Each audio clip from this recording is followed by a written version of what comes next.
बाजार में हाहाकार, रुपया पहुंचा 100 के आसपास, तो ये गरीब कब तक झेलेगा महंगाई का मार। तो नमस्कार, मैं सत्यम बिहार से।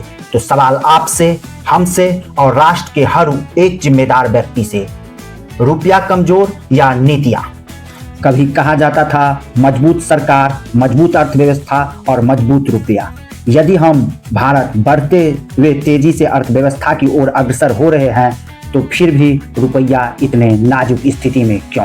हम आत्मनिर्भर की ढिंढोरा तो खूब पीटते हैं, लेकिन ये जमीनी सच्चाई से कोसों दूर है। आज भी हम 80% तेल, दवाई से लेकर इलेक्ट्रॉनिक्स गैजेट, मशीन से लेकर सोना तक आज भी हम इंपोर्ट कर रहे हैं। और ये इंपोर्ट ना रुपया में होता है, ये ओनली डॉलर में होता है। डॉलर बस हम कमाते किससे हैं? आईटी सर्विसेज से, छोटे मोटे एक्सपोर्ट से और विदेशी निवेशकों से। आज भी हमारी एक्सपोर्ट इंपोर्ट के मुकाबले काफी कम है।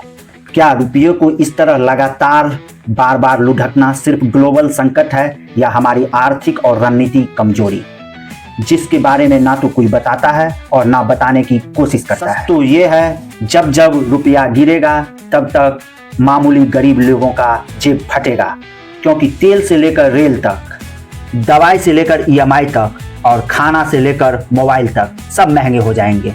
अब बड़ा सवाल तो ये है, यदि आत्मनिर्भरता बढ़ रही है तो आज भी हम डॉलर पर डिपेंडेंट क्यों? अगर निवेशकों का भरोसा मजबूत है तो विदेशी पैसा लगातार बाहर क्यों जा रहा है? अगर हमारी अर्थव्यवस्था मजबूत है तो आरबीआई को बार बार रुपये बचाने के चक्कर में डॉलर क्यों बेचना पड़ रहा है? अगर सब कंट्रोल में है तो आदमी के जेब में छेद क्यों? क्योंकि अर्थव्यवस्था का असली सच जीडीपी पे स्पीच देना नहीं है, रसोई के खर्च और बैंक के बचत में दिखाई देता है। तो आपको क्या लगता है, रुपया कमजोर है या नीतियां? तो कमेंट बॉक्स में अपनी राय जरूर दें। धन्यवाद।